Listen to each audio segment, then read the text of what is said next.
Sejam muito bem-vindos ao nosso canal Saúde de Verdade. Hoje é a nossa primeira live e eu quero que vocês me dêem o feedback, como é que tá saindo para vocês, o áudio, o vídeo, tá travado, não tá? Boa tarde, Aide. Estou ouvindo e vendo bem.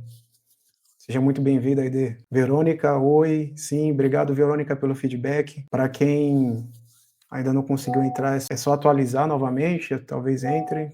Aqui, eu não sei quem é que está escrito aqui, meu AP e minhas receitas. Entrei. Márcia, seja muito bem-vinda. Aqui, Pastor Ricardo Jorge.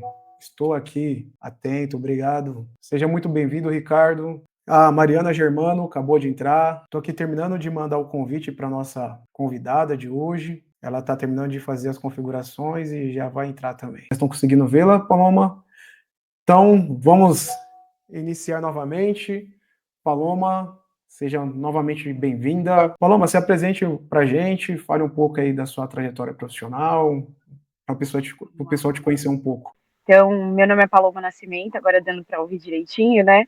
Eu atualmente tenho 36 anos e sou nutricionista, né? Sou formada desde 2011, atuando dentro da nutrição. Eu comecei acho que em 2011 mesmo, e eu já trabalhei com algumas vertentes dentro da nutrição. Atualmente eu tenho trabalhado com mais amor, com mais paixão e com mais afinco com a nutrição funcional, né? Então, eu trabalho na área clínica, atendimento. Eu falo que assim, eu até falei isso, né? O paciente chega para mim querendo emagrecer na maioria das vezes, né? Buscando aí um atendimento por conta de ou emagrecimento, ou alguma questão específica na saúde, mas a nutrição funcional ela cuida muito do corpo como um todo, né? Então acaba sendo assim um tratamento. E é isso, eu tenho uma filhinha pequenininha de 6 anos, e a vida de Nutri é essa aí, corrida. Paloma, eu te conheço bem já, acho que faz mais de 10 anos, né, que a gente Verdade. se conhece. Para quem não sabe, durante a minha trajetória profissional, como eu falei lá no primeiro vídeo, quando eu abri a casa de repouso, a Paloma era nossa nutricionista, ela que atendia os pacientes, que fazia toda a avaliação nutricional. E agora nós voltamos a nos encontrar, e agora de outra forma, agora digitalmente, né? Assistência clínica, isso, o digital é justamente. Mas é um prazer, né, falar contigo. E o pessoal já começou a mandar algumas perguntas, mas antes, Paloma, só para que a gente possa deixar uma historinha certinha de como você chegou a trabalhar, está trabalhando agora com essa parte mais de avaliação, de emagrecimento e tudo mais. Você se formou aonde, né? Vamos colocar sua formação. Você começou Sim. em que ano e em qual faculdade? Eu me formei em 2011, comecei em 2007 e me formei em 2011. E me formei pela Universidade de Guarulhos. Estou aqui na cidade de São Paulo, mas me formei em Guarulhos. E agora, ah, agora finalzinho de fevereiro, março, né? Eu estou finalizando também uma pós-graduação. Então, estou uma pós-graduanda aí de nutrição funcional, nos últimos dias da pós. Eu sou muito apaixonada por essa área clínica. Eu já passei por outras áreas, como eu falei, né? Mas agora eu tenho me envolvido bastante com essa parte clínica. Paloma, desde quando eu me formei em 2009, entrei na faculdade em 2005, e eu acredito que de todos os cursos da área da saúde, eu acho que os dois cursos que mais cresceram nos últimos anos, assim, nos últimos 20 anos, foi a parte de nutrição e a parte da psicologia.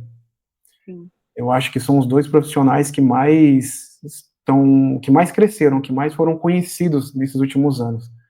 Né, as outras áreas já eram mais comuns, né, a área da medicina, da enfermagem, né, sempre foi muito conhecida, mas acho que a área da nutrição, eu observei que cresceu muito nos últimos anos, né, o número de profissionais, o número de cursos nas faculdades, né, e acho que também um pouco de muitas pessoas, muitos nutricionistas começaram a aparecer também nas redes sociais, começou a ter muitos profissionais da área da nutrição e da psicologia na TV, né, coisa que não se via muito.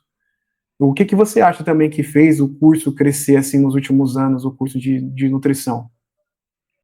Na verdade, assim, eu acho que foram duas questões, né? Uma é o acesso à informação que hoje as pessoas têm, né? Então, se você olhar para 10 anos atrás, nem precisa ir tão longe, mas sei lá, 5 anos atrás, hoje você tem muito mais informação e acesso a essas informações, né? E à medida que as pessoas vão tendo acesso à informação, elas têm entendido o quão importante, né, a nutrição Sim, é para a saúde. As pessoas têm buscado mais interesse de entender, estou com uma carência de um nutriente, ou eu preciso realmente me alimentar melhor, não só para emagrecer, mas para cuidar da saúde. Eu percebo muito isso, que a mentalidade das pessoas tem mudado, né? certo. E uma outra coisa que eu acho que foi um gatilho importante foi a questão da pandemia, né?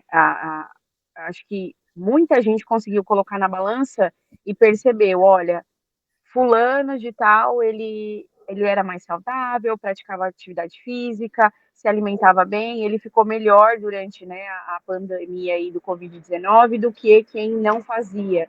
Eu acho que isso foi um gatilho bem importante também.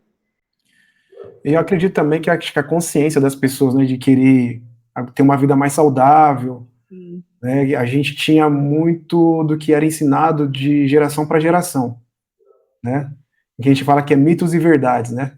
exato. E acredito que essa profissão veio para esclarecer muitas coisas, muitas dúvidas, né?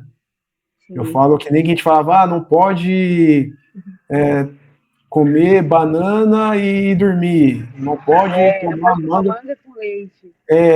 Muito desses mitos começaram a ser esclarecidos através da profissão da nutrição, né? Sim, E acredito também que muitas empresas, eu falo por dentro dos hospitais, às vezes você só tinha uma nutricionista para o hospital inteiro. Agora você já vê, não, você já vê uma equipe de nutrição dentro dos hospitais, onde você vê, acredito que a vigilância sanitária colocou como obrigação as clínicas e os estabelecimentos da área da saúde ter uma nutricionista, né, como sim. responsável. Eu acho que isso tudo fez, acho que eu acredito, né, que fez com que a profissão crescesse bastante, né? Seja mais, sim, sim. São vários pontos, eu acho, que acabaram fazendo com que, né, a nutrição tivesse mais brilhante aí aos olhos das pessoas, mas eu acho que foi um pouquinho de tudo isso. Mas eu percebi muito que depois da pandemia, depois de 2020, assim, a gente teve um crescimento exponencial, assim, dentro da nutrição.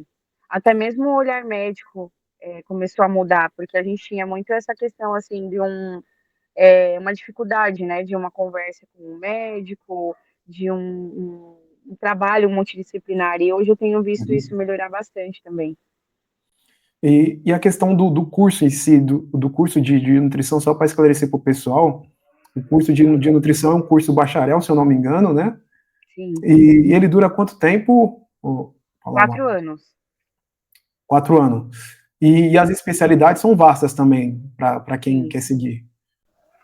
Porque existe hoje, né, depois que você sai ali da faculdade, você vai buscar o que você tem mais interesse, mais afinidade. Então, você consegue trabalhar, por exemplo, na área como se fosse uma vigilância sanitária, mais puxado para essa área de qualidade, né?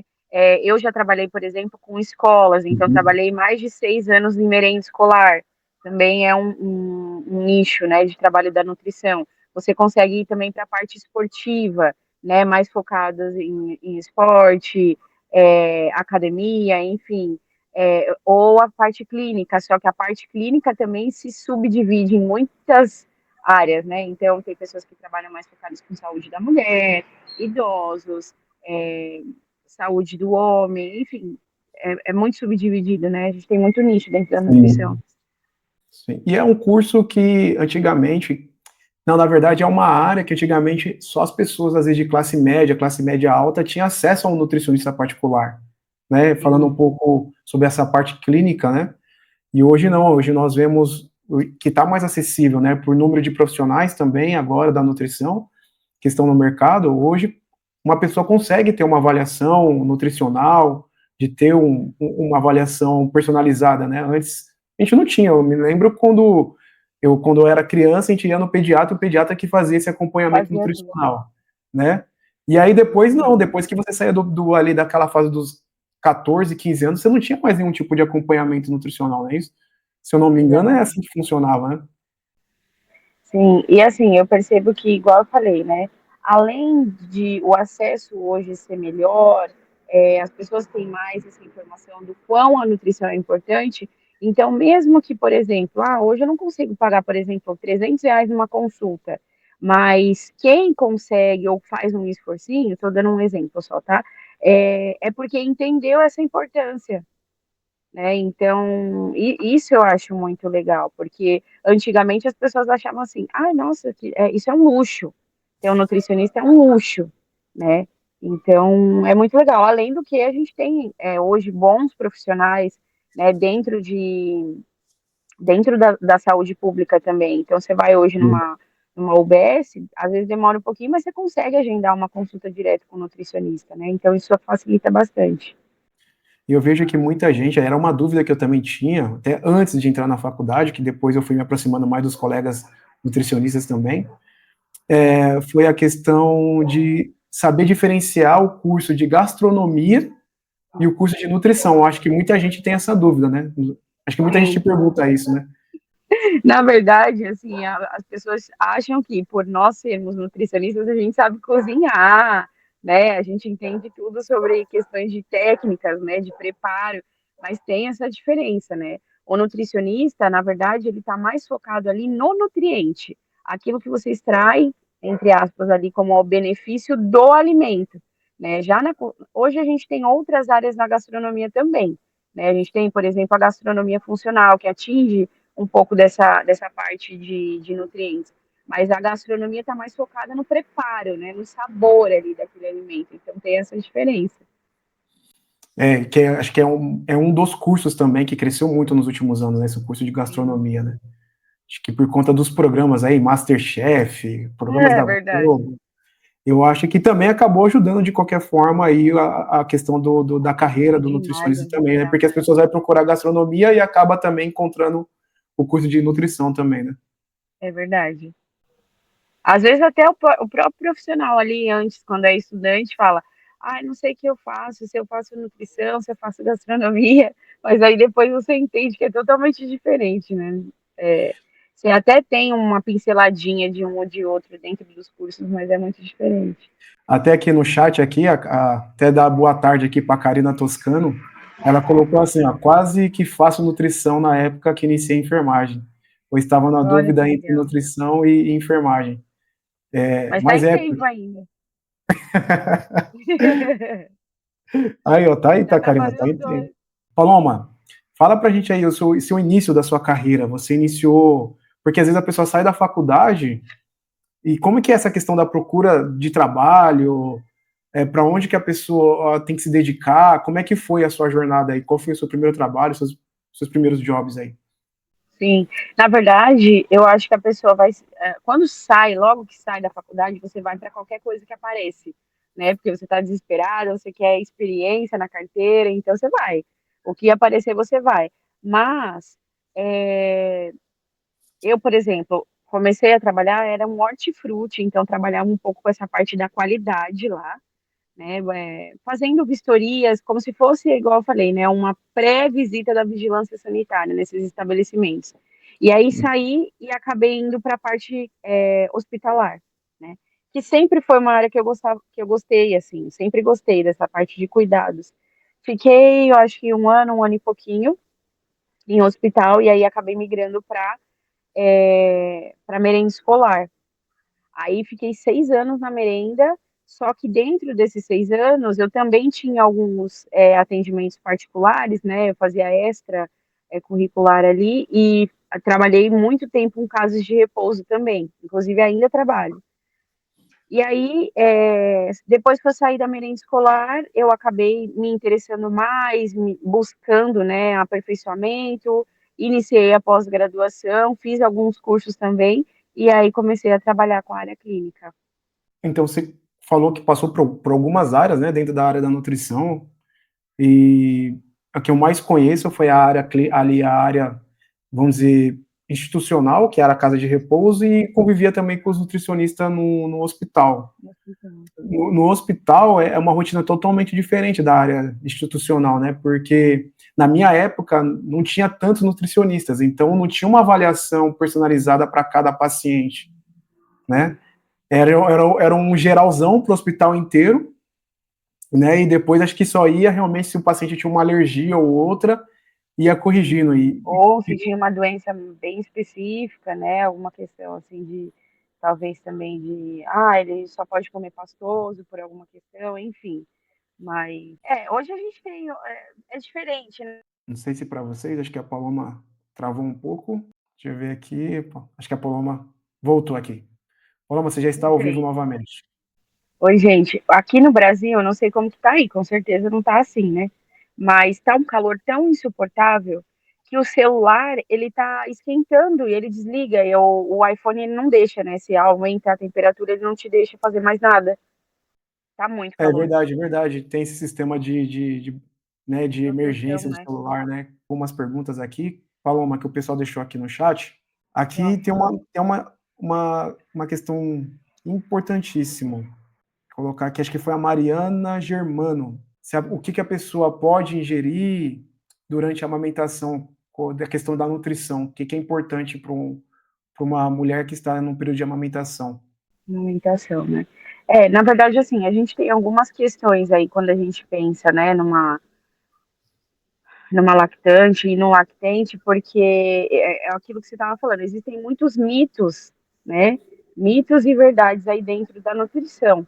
Então, eu posso comer leite, posso comer chocolate, se eu tomar refrigerante, vai dar cólica no bebê. Nossa, isso é papo para uma live inteira, assim, se a gente for falar sobre isso. Mas eu acho que, no geral, o que eu posso falar é que, assim, entregue nutrientes para o seu bebê, né, através do seu leite. Então, aonde você vai achar mais nutrientes? São comida de verdade. Então, frutas, legumes, verduras, cereais, né? Você vai fazer seu pratinho ali de arroz, feijão, vai colocar uma boa salada. Quanto mais colorido o seu prato tiver, melhor, né? Isso é muito importante. Vou tomar um café da manhã, colocar uma boa fonte de proteína ali no seu café da manhã, né? Para que você consiga munir o seu corpo de nutrientes e você consecutivamente passar esses nutrientes para o bebê. Né? Mas eu não gosto de falar de coisas restritas, assim, o que não comer, porque isso é muito relativo, depende muito da condição do bebê também, mas no geral é isso, menos industrializados e mais comida de verdade. Hoje, no seu consultório, Paloma, quais são os tipos de dúvidas ou quais são os tipos de problema que as pessoas estão te procurando mais para ser atendidas no seu consultório hoje? Eu acho que pelo menos uns 60, poderia até falar uns 70% das pessoas que chegam para mim são pessoas com alguma questão relativas à obesidade, né, ou ao sobrepeso. Então, assim, a pessoa chega com um sobrepeso, mas ela já tem ali uma hipertensão, uma resistência insulínica quando não já está diabético.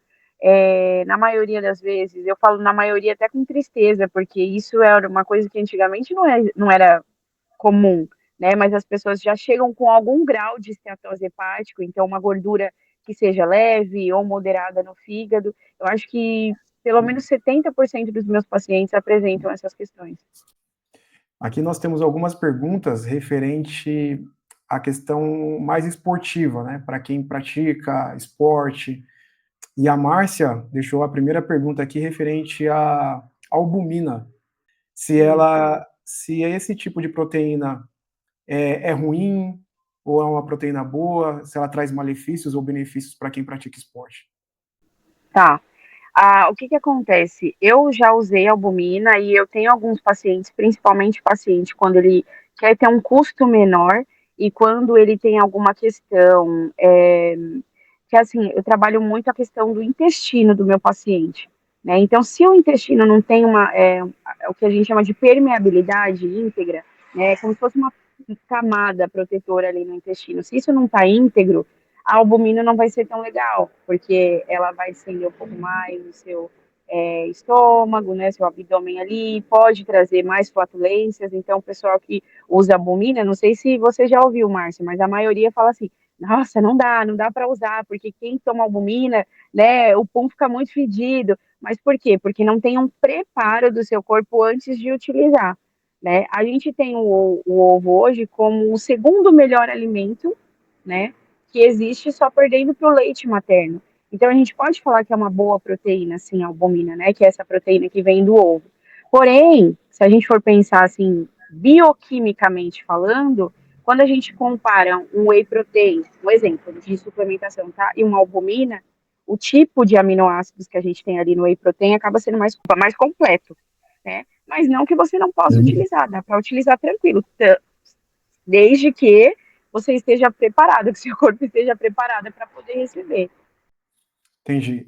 Mas geralmente a albumina era uma coisa que quando eu também comecei a treinar, a praticar musculação, era uma coisa que era falada, toma albumina para você ganhar força, isso vai ajudar também na questão de você criar mais massa magra, né? Isso consiste, isso procede? Ou...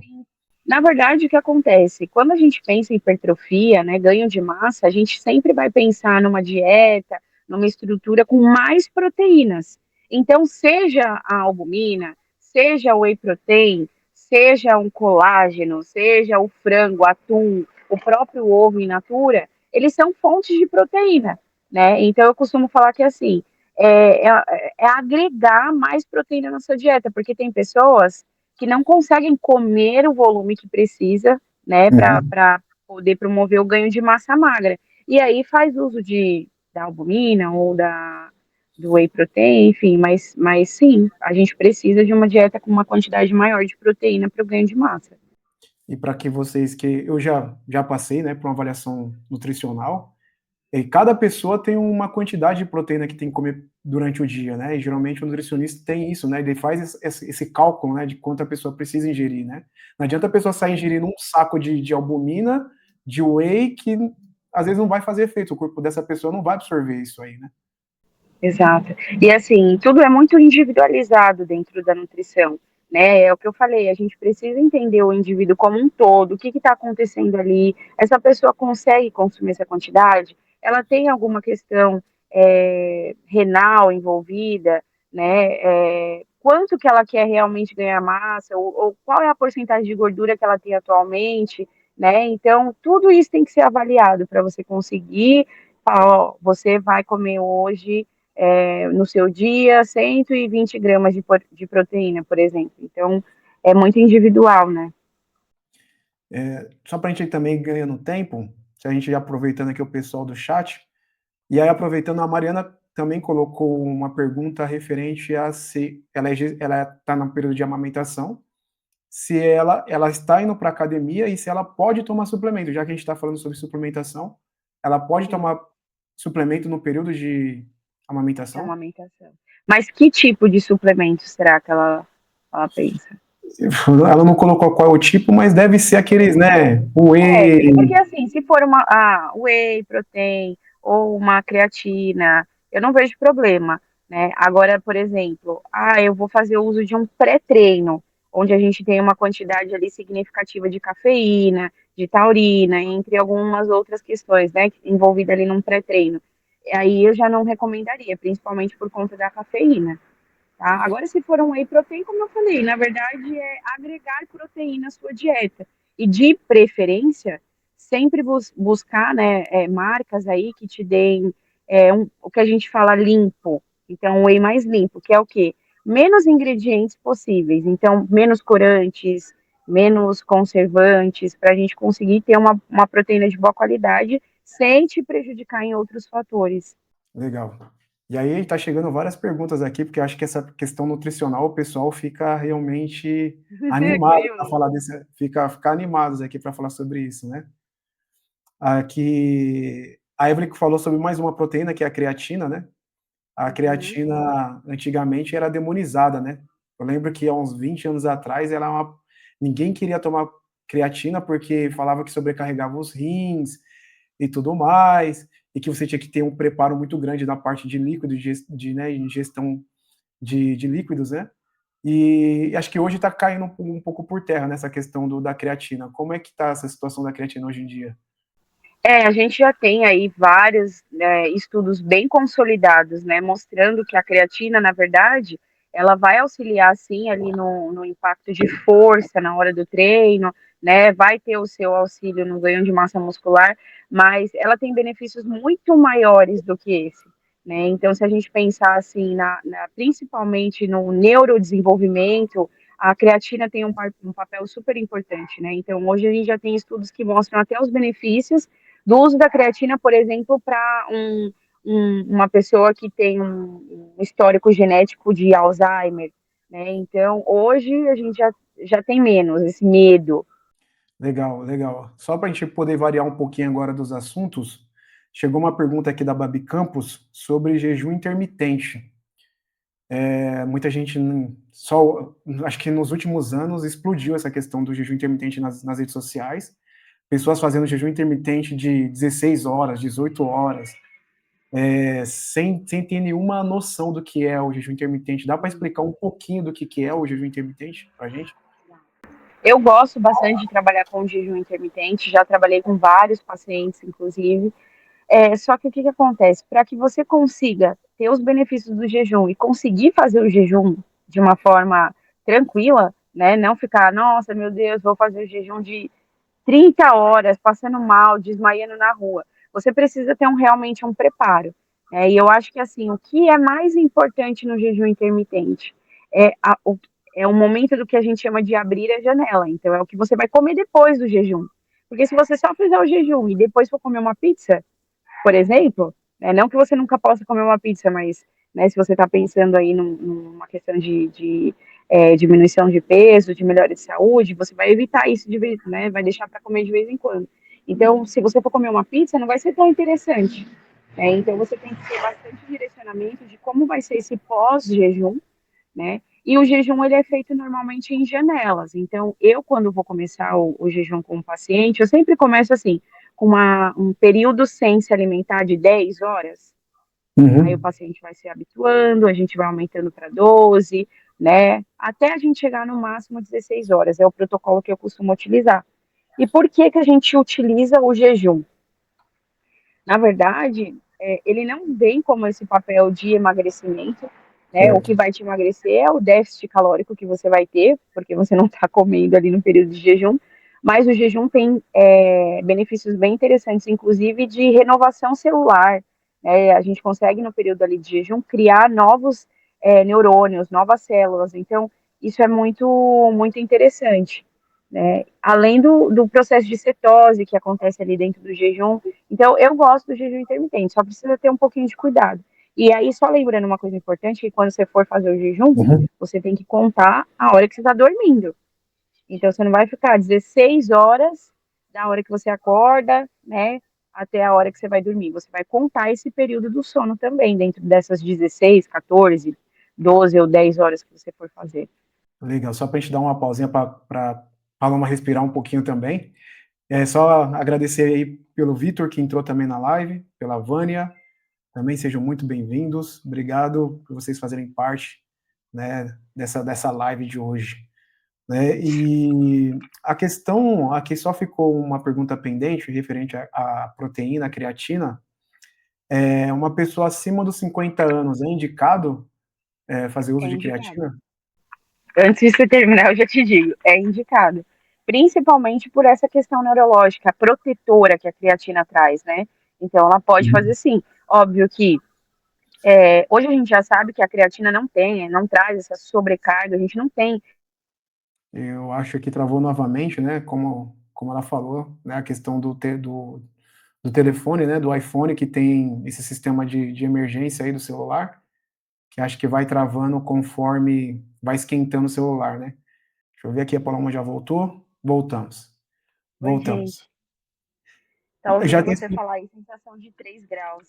Aqui é sensação de 45. uma boa Meu Deus. diferença. Nossa, meu Deus do céu. Mas tá bom. Aqui, então, chegaram mais perguntas, mas agora na parte de emagrecimento. Você falou que 60%, né, de 60% a 70% das pessoas que te procuram no seu consultório é por questão de emagrecimento, né? Sim. E acredito que dá para a gente falar um pouquinho sobre isso. Eu acho que eu vou pegar aqui as perguntas e a gente vai falando sobre, em cima das perguntas, Tá, vai respondendo e já vai falando em cima das perguntas. joia. A Karina Toscano deixou uma pergunta se a ingestão de carboidrato à noite não favorece o emagrecimento. Então, quer dizer assim, se a ingestão de carboidrato prejudica o emagrecimento se você faz ingestão durante a noite. Durante a noite. Essa pergunta ela é meio polêmica, né? Porque existem linhas de trabalho, de estudos, enfim, diferentes, né, dentro da nutrição. E tem nutricionista que fala que não, tem nutricionista que fala que sim. Uhum. Dentro daquilo que eu pratico, né, e do que eu estudo, a gente entende que existe como se fosse um reloginho biológico no nosso corpo, né, e a gente chama de ciclo circadiano. Então, esse ciclo, ele vai te direcionar, né, e vai direcionar também os seus hormônios, o que que você precisa, por exemplo, de manhã, você precisa de um cortisol mais alto para você conseguir reagir, trabalhar, estudar, ao longo do dia isso vai diminuindo, e tem vários hormônios que trabalham nessa forma, né, de manhã estão mais ativos, e aí com o passar do dia isso vai diminuindo. E quando a gente dorme, né, a gente tem ali processos fisiológicos importantes no sentido de reparo do nosso corpo, a gente precisa que o nosso corpo descanse ali Uhum. e seja reparado, né? E também a gente tem a questão do, por exemplo, uma pessoa que treina, uma pessoa que está buscando emagrecimento, o reparo muscular, então o ganho de massa magra, muita gente fala, né? Você precisa dormir bem para você conseguir ganhar massa magra. Por quê? Porque ali durante o sono você vai ter alguns hormônios ativos para favorecer esse processo. E quando você tem picos de insulina, né, perto desse processo, é como se você bloqueasse isso, você atrapalha o seu corpo, né, de que esses hormônios estejam ativos. E como é que a gente tem pico de insulina? De várias formas, mas na maioria das vezes os picos mais altos eles vêm depois do consumo de um carboidrato, né? Verdade. Então assim, não é que não pode comer carboidrato à noite, mas depende muito do seu objetivo. Eu digo que se o paciente quer emagrecer, né, se ele quer emagrecer, o ideal é que ele reduza um pouco mais ou ele coloque uma boa porção de fibras junto, com, né, muita salada, verdura, legumes ali com esse carboidrato. Tá? Agora, se, por exemplo, é um paciente de hipertrofia que precisa ganhar massa, né, ele está com outro objetivo, aí é uma outra situação. Né, mas pensando no emagrecimento, eu evitaria, sim. Eu acho que essa pergunta é muito ampla, né? Mas uma pessoa que quer emagrecer, acho que a primeira coisa é procurar um nutricionista, é isso? Antes de qualquer coisa? Olha, eu tenho que puxar a sardinha para mim, claro, né? Então eu vou falar que a primeira coisa seria assim procurar um nutricionista.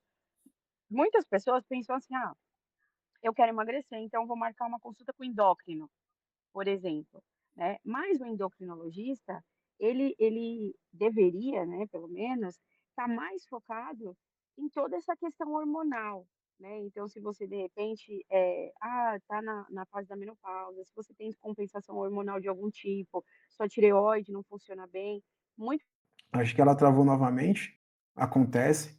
E então a Karina já colocou aqui que entendeu, muito obrigada. Legal, Karina. Eu acho que dessa parte de emagrecimento, se alguém tiver mais alguma pergunta referente a emagrecimento, já deixa aqui no chat, porque assim que ela voltar, eu já faço essas perguntas referente a emagrecimento. Pessoal, acabei de falar com a Paloma por telefone, acabei de fazer a ligação para ela.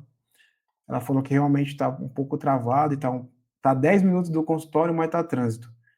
Eu vou fazer o encerramento da transmissão e a gente marca uma segunda live com ela para poder falar sobre a segunda parte, sobre o tema de emagrecimento, sobre ganho de peso. E o que que vocês acham? A gente pode combinar com a Paloma uma outra data e a gente continua essa live, até para também a gente poder encerrar. Eu agradeço por vocês ficarem até este momento aí na live. É a nossa, lembrando, a nossa primeira live, não se esqueçam, né? Que nós iremos fazer outras com outros profissionais. Pode ser que eu faça uma live também só para falar sobre assuntos aqui referente à enfermagem na Alemanha, sobre a minha opinião do que é a enfermagem na Alemanha, sobre como que é trabalhar aqui, como que é o processo de reconhecimento, né, de validação do título de enfermeiro, e como foi o meu processo, e a gente pode combinar para a gente abrir uma live só sobre isso. Não se esqueçam de compartilhar, curtir a nossa página, ficar atentos, né? E tenho certeza que vocês irão gostar do que nós iremos trazer para vocês aí daqui para frente. Tá bom? Um grande abraço a todos, desejo a todos aí um bom final de semana. Um abraço e até a próxima live.